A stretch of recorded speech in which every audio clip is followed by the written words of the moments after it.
नमस्कार साथियों, फिर से आपका स्वागत है हमारे नए यूट्यूब चैनल पे जिसका नाम है फिनट्यूब हिंदी। आज हम बात करें कि आज का जो मार्केट था वो कंप्लीट रिकवरी मोड पे था और इतनी जल्दी रिकवरी, मैं तो एकदम स्तब्ध रह गया देख करके कि इतनी जल्दी रिकवरी कैसे आ सकती है। लेकिन आज आया, जबकि आज एफआई का नंबर भी हम आपको बताएंगे और क्रूड ऑयल का प्राइस भी बताएंगे कि धीरे धीरे कैसे क्रूड ऑयल ऊपर की तरफ शिफ्ट कर रहा है। और ऐसा नहीं है कि जो ट्रंप के बयान से जाकर के वो मार्केट थोड़ा इधर उधर हुआ और क्रूड ऑयल का जो नंबर आता है वो धीरे धीरे मार्केट में जाके एडजस्ट करता है, वो इन्फ्लेशन की तरफ बढ़ता है। इन्फ्लेशन का इंडिकेटर है क्रूड ऑयल। ऐसा नहीं है कि आज अगर क्रूड ऑयल 100 के ऊपर हो जाएगा तो कल स्टॉक मार्केट बहुत नीचे आ जाएगा, नहीं। लेकिन हाँ, आने वाले टाइम पे स्टॉक मार्केट ज़रूर नीचे आएगा। और आज हम निफ्टी की बात करेंगे थोड़ा कि निफ्टी का जो क्लोजिंग था वो काफ़ी पॉजिटिव में था। 23,962.80 पे जाके क्लोज हुआ। 80.75 के बढ़त से, मतलब 0.34 के बढ़त से क्लोज हुआ। आप जब बैंक निफ्टी को भी देखेंगे तो 57,252.45 पे जाके क्लोज हुआ। 509.85 की बढ़त पे जाके क्लोज हुआ। आप सेंसेक्स को भी देखेंगे तो 76,441.82 पे क्लोज हुआ। 238.22 के बढ़त पे जाके क्लोज हुआ। मिड कैप में देखेंगे कि कल मिड कैप जो मार्केट का हीरो है वो 1.5% डाउन था, जबकि जितना कल डाउन था उससे ज़्यादा आज रिकवरी हुई है। कल 1.5% डाउन था, आज 1.63% अप था। 14,654.80 और 235.70 के बढ़त से था। तो मार्केट ऐसे ही है, कभी ऊपर जा रहा है, कभी नीचे आ रहा है। कभी आपको लग रहा है कि एक महीना मार्केट आगे चला गया, फिर अचानक से आपका पाँव खींच के आपको पीछे ले जाता है और 3 महीने जितना के हिसाब से आपको लेके चला जाता है कि 3 महीने में जितना आपका पोर्टफोलियो डाउन था उस हिसाब से चला जाता है। और मार्केट ऐसा ही उठा पटक करते आगे पीछे करके चलता जाए, क्योंकि ये कंप्लीट अभी बेयर मार्केट है।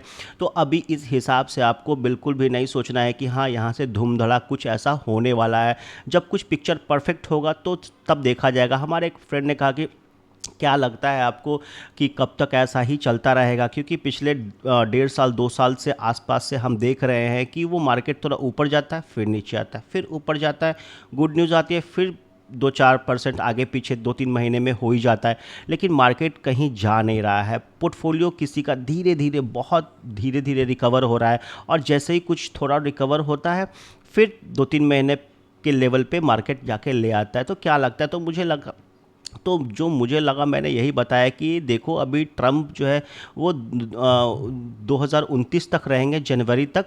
तो मोस्ट प्रोबेबली यही है कि 28 तक अब जो होना है हो ही जाएगा और 26 आधा ख़त्म हो गया है। तो अब यहाँ से आपको पूरा 2027 और 2028 लगभग लगभग आपको वेट करना पड़ेगा, क्योंकि 6 महीना पहले ही मार्केट प्राइसिंग कर लेता है। और जैसे ही ट्रम्प 2027 जैसे ही जुलाई और अगस्त क्रॉस करेगा तो मार्केट इस चीज़ को प्राइसिंग कर लेगा और वहाँ से आपको रैली स्टार्ट होना दिख सकता है।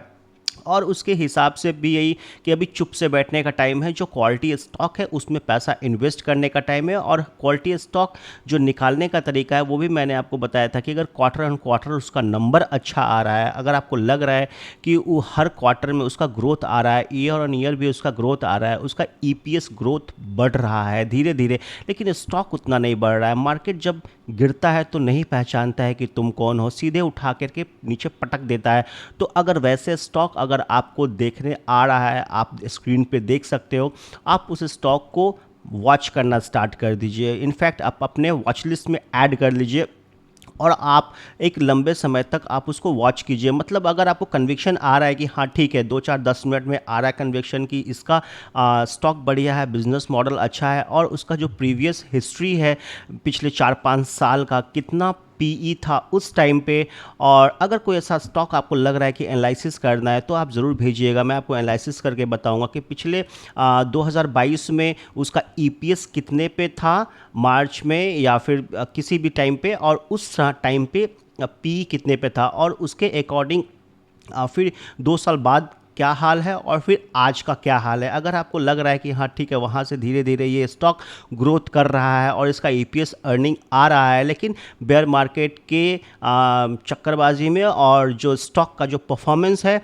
वो ठीक ठाक काम कर रहा है, लेकिन मार्केट उसको भाव नहीं दे रहा है। तो एक बात हम हर वक्त याद रखिएगा कि बेयर मार्केट हो या बुल मार्केट हो, अगर अच्छे स्टॉक, अगर मार्केट को समझ में आ गया कि ये इसका अर्निंग अच्छा आ रहा है, इसने 1 साल 1.5 साल 2 साल तक अर्निंग दे दी है लेकिन स्टॉक नहीं बढ़ रहा है, तो अब हर जो मार्केट यही सोचेगा कि अब चलो तुमको बढ़ाने का बारी आ गया है, और वहाँ से उस स्टॉक ए वन वे रैली जा करके चलेगा। काफ़ी ऐसे स्टॉक हैं, मैं एक्चुअली नाम नहीं लेता हूँ, कुछ तो हमारे पोर्टफोलियो में, कुछ हमारे पोर्टफोलियो के बाहर हैं, लेकिन नाम लेना थोड़ा मेरे लिए अप्रोप्रिएट नहीं होगा, इस वजह से मैं नाम नहीं ले रहा हूँ। लेकिन अगर आप लोग कमेंट करेंगे, अगर आप लोग जानना चाहते हैं कि ऐसे स्टॉक कौन से हैं जो उल्टे पुल्टे भाव में जो एक्सपेंशन उल्टे पुल्टे टाइप से हुआ और अभी भी वो ठीक ठाक ग्रोथ दे रहे हैं, लेकिन फिर भी उस हिसाब से वो आगे नहीं बढ़ रहे हैं, तो मैं ज़रूर उस स्टॉक का एनालिसिस करके आपको बताऊंगा। और आज हम क्रूड ऑयल पे ही बात करेंगे। क्रूड ऑयल थोड़ा आगे आगे शिफ्ट हो रहा है, 78.61 पे ट्रेड कर रहा था, जो कि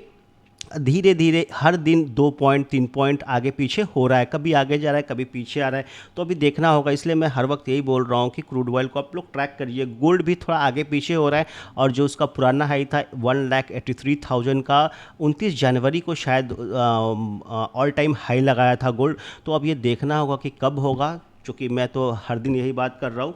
उसके बाद फिर आप जो एफ का जब आप नंबर देखोगे तो 532 0.86 करोड़ जो एफ ने आज सेल किया है। वहीं पे डी की जो खरीदारी आई है 2075.79 करोड़, तो इतनी की खरीदारी आई है, 2057.79 करोड़ की खरीदारी आई है, और एफ की जो बिकवाली है वो 532.86 करोड़ की आई है।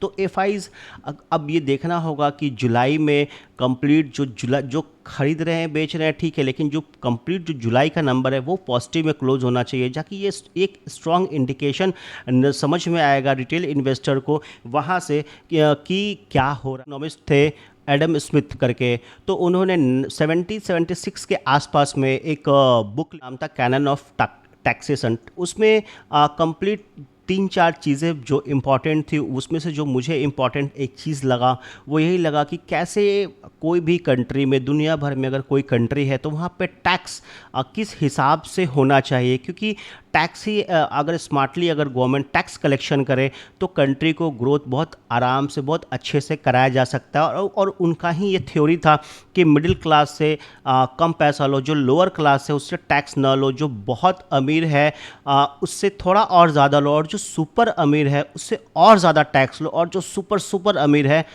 उससे टैक्स लो ही नहीं। लेकिन ऐसा नहीं होता है, होता ये है कि जो सुपर अमीर होते हैं वो अपना ट्रस्ट बनाते हैं और कंपनी को साइड करके और चुप से पैसा अपना सेव कर लेते हैं। तो अब ये आप आगे पीछे रिसर्च करके इस चीज़ को समझ सकते हो, तो इस हिसाब से भी आपको देखना होगा कि कैसे जो है। और अचानक से मैं ये इस टॉपिक पे इसलिए आया ताकि आपको ये हर वक्त समझना चाहिए कि टैक्स भी हमारे कंट्री के लिए इम्पॉर्टेंट है, और जो एफ को जो टैक्स जो बेनिफिट मिला है, और मैं काफ़ी बार मैं बोल चुका हूँ कि ये ऐसा जो टैक्स बेनिफिट है वो रिटेलर को भी मिलना चाहिए, क्योंकि जो नंबर है आप 13-14 हज़ार करोड़ से सीधे 98,000 करोड़ का नंबर 2024 में जो गवर्नमेंट का डेटा है उसके हिसाब से मैं 98,000 करोड़ का जो बेनिफिट था LTCG STCG से। लेकिन उसके बाद अब देखना होगा कि जो लास्ट फाइनेंशियल ईयर में आखिर LTCG STCG से कितना टैक्स कलेक्शन हुआ, और जो मेरा अनुमान था वो 30-35 हज़ार करोड़ से ज़्यादा नहीं होगा। तो 1 लाख करोड़ का तो गवर्नमेंट फ्री बिजी बांट देती है, तो 30-35 हज़ार करोड़ अगर ये रिटेलर को दे टैक्स के रूप में, अगर वहाँ से टैक्स फ्री हो जाए, तो मेरे ख्याल से इकनॉमी में जो स्टॉक मार्केट का इकनॉमी है वो थोड़ा ग्रोथ करे, क्योंकि मोदी जी का भी सपना है 5 ट्रिलियन इकनॉमी, लेकिन अब वो धीरे धीरे नीचे नीचे ड्रिफ्ट करके 3.7 के आसपास में आ गया है। लास्ट जो गया था जो उनका जो हाई था वो लगभग 4.7 के आसपास था, लेकिन वो धीरे धीरे अब नीचे सरक रहा है। तो कॉन्फिडेंस शायद एफ को नहीं आ रहा है, क्योंकि स्पेशल अगर उनके लिए है तो वो अभी रिटेलर में ऐसा भी डिस्कशन चल रहा है कि जो एफ से स्टॉक खरीदेंगे हम उसमें पैसा लगाएंगे नहीं। तो ये सब इक्वेशन जो है हर रिटेलर अपने हिसाब से अपने दिमाग से सोचता है। तो हम आज का वीडियो यहीं तक रखते हैं, फिर कल मुलाकात होगी, तब तक के लिए थैंक यू सो मच। जय हिंद, जय भारत।